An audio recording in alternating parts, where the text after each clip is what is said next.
اس کے باوجود ہماری کیا حالت ہے کہ ذرا سی پریشانی میں ہم فوراً کے فوراً وابیلا اور حابیلا مچانا شروع کر دیتے ہیں۔ سیکھو حضرت یعقوب علیہ السلام کی سیرت سے، حضرت یعقوب علیہ السلام نے کس طرح کی پریشانیاں اٹھائیں، لیکن ان پریشانیوں کا جو نچوڑ تھا، جو حل تراش کرنے والی چیز تھی، وہ یہی تھی کہ اس کے کاموں کے بدلے ان پریشانیوں کی جگہ پر صبر کرا جائے، صبر کا دامن ہاتھ سے نہ چھوڑا جائے، صبر کے دامن کو مضبوطی سے پکڑ لیا جائے۔ اور یہی وجہ ہے کہ آپ کے اندر قوت صبر تھا، قوت حمل تھا، برداشت کرنے کی طاقت تھی، برداشت کرنے کا جذبہ تھا، صبر کرنے کا حوصلہ تھا، تو اور صبر کرا۔ اس صبر کر کے بتایا کہ یہ مصیبتیں کوئی اتنی بڑی نہیں ہے، اگر تم صبر کرنے بیٹھ جاؤ تو تمہاری یہ مصیبتیں کوئی بڑی مصیبتیں نہیں ہیں، اور یہ صبر کرو، یہ مصیبتیں اسی سے دور کرواؤ جس نے ان مصیبتوں کو ڈالا ہے، ان مصیبتوں میں ہمیں مبتلا کرا ہے۔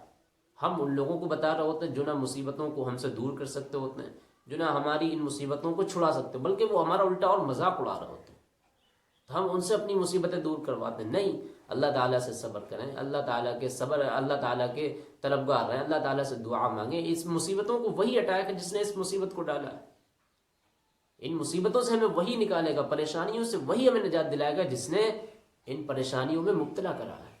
یہ آزمائش ہوتی ہے، لیکن اس موقع پر بھی ہمیں کتنی بہترین ہمیں ثواب ملتا ہے، صبر کرنے پر بھی ہمیں ثواب ملتا ہے، اور جب صبر کرتے ہیں تو اللہ اس سے بہتر بدلہ عنایت عطا فرماتا ہے۔ ان اللہ مع الصابرین، اور اللہ یہ بھی کہتا ہے قرآن میں کہ ہم صبر والوں کے ہی ساتھ میں ہیں، نہ صبروں کے ساتھ میں نہیں ہے، بے صبروں کے ساتھ میں نہیں ہے، اللہ تعالیٰ صبر کرنے والوں کے ساتھ میں ہے۔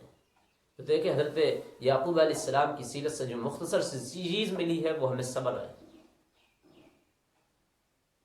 اور یاد رکھو، صبر ہی ایک ایسی چیز ہے جو انسان کو بادشاہ بنا دیتی ہے، جو انسان کو بادشاہ بنا دیتی ہے۔ بادشاہوں کے اندر بھی نہیں عادت ہوتی ہے، ایک فقیر کے اندر اگر صبر کی حق ہے تو وہ بادشاہ سے کم نہیں ہے۔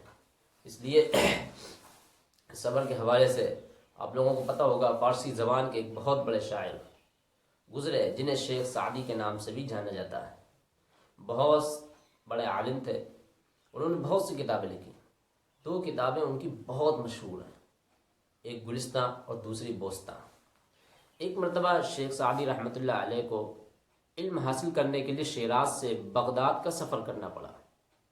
اس زمانے میں کوئی ریل، جہاز، تیز رفتار گاڑیاں تو تھی نہیں، گھوڑے، اونٹ، ہاتھی پر سفر کرنا پڑتا تھا۔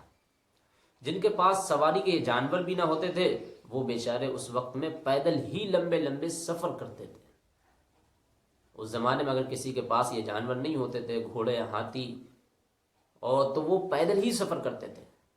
تو شیخ سعدی رحمۃ اللہ علیہ کے پاس بھی کوئی سواری نہیں تھی، کوئی جانور نہیں تھا، اس لیے وہ پیدل ہی نکل پڑے، اور سفر کافی لمبا تھا۔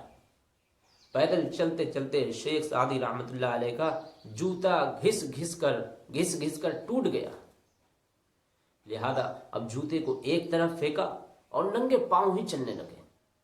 اب ابھی سفر بہت ہی دور تھا، کافی میل کا سفر تھا نا، ابھی بہت باقی تھا سفر، لیکن چلتے چلتے پاؤں میں بھی اب زخمی ہونے لگے، پاؤں میں چھالے پڑنے لگے، تکلیف اتنی بڑھ گئی کہ تکلیف سے کراہنے لگے، اور ایک جگہ تھک کر بیٹھ کر رونے لگے، اور آسمان کی طرف دیکھ کر کہنے لگے، اے اللہ، تو نے مجھے پیسہ دیا ہوتا، آج تو نے مجھے مالداری دی ہوتی، آج تو نے مجھے کچھ مال و دولت دیے ہوتے تو میں بھی پیدل سفر نہ کرتا، میرے جوتے پھٹے، نہ ہی میرے پاؤں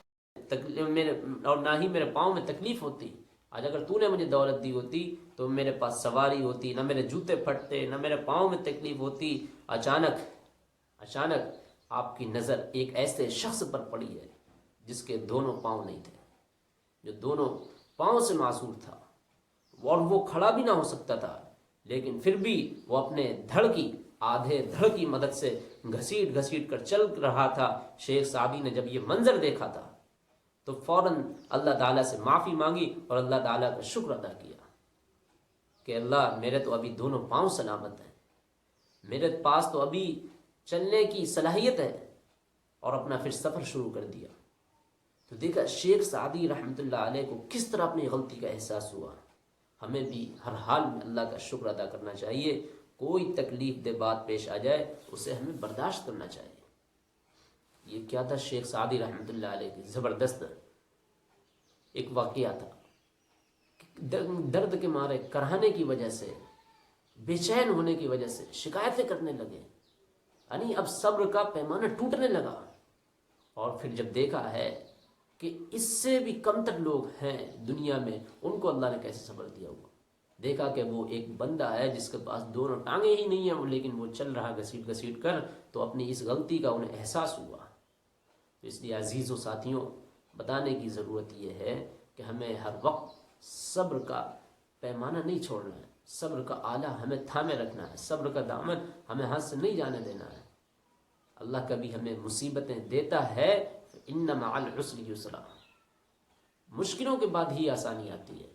تو اللہ تعالی ہم لوگوں کو صبر کرنے کی توفیق عطا فرمائے، کہنے سننے سے زیادہ عمل کرنے کی توفیق عطا فرمائے۔